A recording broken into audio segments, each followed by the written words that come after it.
ಮಾಡಬೇಕು ಅಂತಕ್ಕಂಥ ಚಿಂತನೆಯನ್ನು ಇಟ್ಕೊಂಡು ನಾವು ಚರ್ಚೆಗಳನ್ನು ಇಲ್ಲಿ ಮಾಡಬೇಕಾಗುತ್ತೆ. ಅಧ್ಯಕ್ಷರೇ, ಸಮಯದ ಅಭಾವ ಇದೆ, ಅದು ನನಗೆ ಅರ್ಥ ಆಗ್ತಾ ಇದೆ. ನಾಳೆ ಮಧ್ಯಾಹ್ನಕ್ಕೆ ಮತ್ತೆ ನೀವು ಅನಿರ್ದಿಷ್ಟ ಕಾಲದವರೆಗೆ ಮುಂದೂಡ್ತೀರಿ. ಅಷ್ಟೊಳಗೆ ಇದನ್ನೆಲ್ಲ ನಾವು ಮಾಡಬೇಕು. ಇನ್ನೂ ಸರ್ಕಾರದ ಬಿಲ್ಗಳಿರ್ಬೋದು, ಅನೇಕ ಜನ ಶಾಸಕರು ಮಾತಾಡ್ತಕ್ಕಂಥ ಸಂದರ್ಭ ಇರ್ಬೋದು. ಸರ್ಕಾರದ ಉತ್ತರ ಕೊಡೋದಿದೆ, ಸರ್ಕಾರ ಉತ್ತರನೂ ಕೊಡ್ಬೇಕು. ಹೌದು.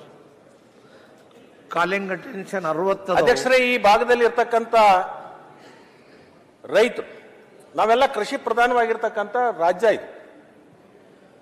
ನಾವೆಲ್ಲರೂ ಕೃಷಿಯನ್ನೇ ನಂಬಿಕೊಂಡಿರ್ತಕ್ಕಂಥ ಜನ. ಉತ್ತರ ಕರ್ನಾಟಕದಲ್ಲಿ ಇಂಡಸ್ಟ್ರಿಗಳಿಲ್ಲ. ಇಲ್ಲಿ ಮೂಲಭೂತವಾಗಿರ್ತಕ್ಕಂಥದ್ದು ಕೃಷಿ.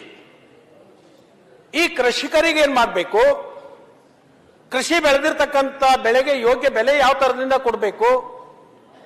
ಮತ್ತು ಈ ಭಾಗದಿಂದನೇ ಒಬ್ರು ನಮ್ಮ ಕೈಗಾರಿಕಾ ಸಚಿವರಾಗಿದ್ದಾರೆ. ನನಗೆ ಅತ್ಯಂತ ಹೆಮ್ಮೆ ಇದೆ ಮತ್ತು ಸಂತೋಷ ಇದೆ. ಹಿಂದೆ ನಾನು ಆ ಸರ್ಕಾರದಲ್ಲಿ ಇದ್ದಂಥ ಸಂದರ್ಭದಲ್ಲಿ ಸಚಿವ ಸಂಪುಟದಲ್ಲಿ ಒಂದು ಚರ್ಚೆ ಆಯ್ತು. ಉತ್ತರ ಕರ್ನಾಟಕ ಭಾಗಕ್ಕೆ ಹೆಚ್ಚು ಕೈಗಾರಿಕೆಗಳು ಹೋಗಬೇಕು. ಆ ಕೈಗಾರಿಕೆಗಳು ಹೋಗಬೇಕಾದ್ರೆ ಒಂದು ವಿಶೇಷವಾಗಿರ್ತಕ್ಕಂಥ ಸವಲತ್ತುಗಳನ್ನು ಕೊಡಬೇಕು, ಅವರಿಗೆ ಪ್ರೋತ್ಸಾಹ ಕೊಡಬೇಕು ಅಂತಕ್ಕಂಥದ್ದಾಯ್ತು. ಅದು ಅನುಷ್ಠಾನಕ್ಕೆ ಬಂತೋ ಇಲ್ಲೋ ಅನ್ನೋದು ನಾವೆಲ್ಲರೂ ಕೂಡ ಚಿಂತನೆ ಮಾಡಬೇಕು. ಸುದೈದಿಂದ ಇವತ್ತು ನಮ್ಮ ಭಾಗದ ಒಬ್ಬರು ಕೈಗಾರಿಕಾ ಸಚಿವರಾಗಿದ್ದಾರೆ. ಈಗಾಗಲೇ ಒಂದು ಹೆಜ್ಜೆಗಳನ್ನು ಇಟ್ಟಿದ್ದಾರೆ. ನಾಳೆ ಸಚಿವ ಸಂಪುಟದಲ್ಲಿ ಆ ಒಂದು ಹೊಸ ನೀತಿಯನ್ನು ತಂದಂತ ಸಂದರ್ಭದಲ್ಲಿ ಆ ಭಾಗದಿರ್ತಕ್ಕಂಥ ಸಚಿವರು ಅವರಿಗೆ ಸಹಕಾರವನ್ನು ಕೊಡಬೇಕು. ಕೇವಲ ಬೆಂಗಳೂರು ಮಾತ್ರ ಬೆಳೆದ್ರೆ ರಾಜ್ಯ ಬೆಳಿಲಿಕ್ಕಾಗಲ್ಲ.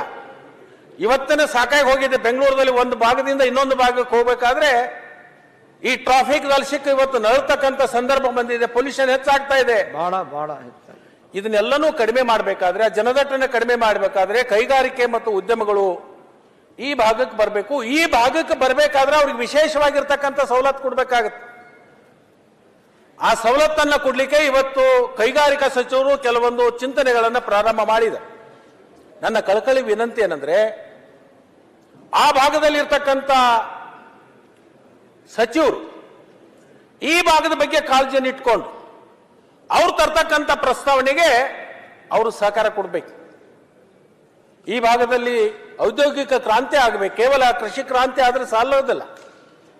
ಇವತ್ತಿನ ದಿವಸ ದುರ್ದೈವ ಅಂದ್ರೆ ರೈತನ ಮಕ್ಕಳಿಗೆ ಹೆಣ್ಣು ಕೊಡ್ಲಿಕ್ಕೆ ರೆಡಿ ಇಲ್ಲ. ನಮ್ಮ ಬುದ್ಧಿ ಮನೋಭಾವ ಯಾವ ತರದಿಂದ ಹೋಗಿದೆ ಅಂದ್ರೆ, ಕೃಷಿ ಮಾಡ್ತಾನೆ ಅಂತಂದ್ರೆ ಅವನಿಗೆ ಹೆಣ್ಣು ಕೊಡಾಕ್ ತಯಾರಿಲ್ಲ. ಅದೇ ಆ ವ್ಯಕ್ತಿ ಯಾವುದೋ ಒಂದು ಆಫೀಸ್ನಲ್ಲಿ ಕಪ್ಪಾಬಸಿ ತೆಗಿಲಿಕ್ಕೆ ಹೋದ್ರೆ ಅವನಿಗೆ ಹೆಣ್ಣು ಕೊಡುವಂತ ಒಂದು ಮನಸ್ಥಿತಿ ಬಂದಿದೆ. ಇದಕ್ಕೆಲ್ಲಕ್ಕೂ ಪರಿಹಾರ ಏನಪ್ಪಾ ಅಂತಂದ್ರೆ, ಈ ಭಾಗದಲ್ಲಿನೂ ಕೂಡ ಔದ್ಯೋಗಿಕ ಕ್ರಾಂತಿ ಆಗಬೇಕು. ಇವತ್ತು ನಮಗೆ ಅವಕಾಶ ಸಿಕ್ಕಿದೆ. ಒಬ್ಬರು ಇಂಡಸ್ಟ್ರಿ ಮಿನಿಸ್ಟರ್ ನಮ್ಮ ಭಾಗದವರಾಗಿದ್ದಾರೆ. ಈ ಭಾಗದಲ್ಲಿ ಅನೇಕ ಭೂಮಿ ಸಿಗಲಿಕ್ಕೆ ಸಾಧ್ಯ ಇದೆ. ಅದನ್ನು ಮಾಡ್ತಾರೋ ಅಂತಕ್ಕಂಥ ನಂಬಿಕೆ ನನಗಿದೆ. ಅಧ್ಯಕ್ಷರೇ, ಅದರ ಜೊತೆಗೆ ನೀರಾವರಿ ಅಪರ ಕೃಷ್ಣ ಯೋಜನೆ, ನಾನು ಮುಖ್ಯಮಂತ್ರಿಗಳಿಗೆ ಉಪಮುಖ್ಯಮಂತ್ರಿಗಳಿಗೆ ನಾನು ಅಭಿನಂದನೆ ಸಲ್ಲಿಸ್ತೀನಿ. ನಿರಾಶ್ರಿತರು, ಭೂಮಿ ಕಳ್ಕೊಳ್ತಕ್ಕಂಥ ಸನ್ನಿವೇಶದಲ್ಲಿ ಇರ್ತಕ್ಕಂಥವ್ರು ಸುಮಾರು ಒಂದು ವಾರದಿಂದ ಪ್ರತಿಭಟನೆಯನ್ನು ಮಾಡ್ತಾ ಇದ್ರು.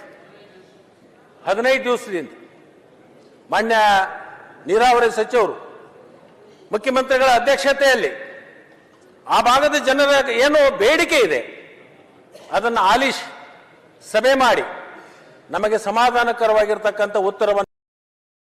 ಹೆಚ್ಚಿನ ವಿಡಿಯೋಗಳಿಗೆ ಪ್ರತಿಧ್ವನಿ ಯೂಟ್ಯೂಬ್ ಚಾನೆಲ್ ಸಬ್ಸ್ಕ್ರೈಬ್ ಮಾಡಿ, ಬೆಲ್ ಐಕಾನ್ ಕ್ಲಿಕ್ ಮಾಡಿ.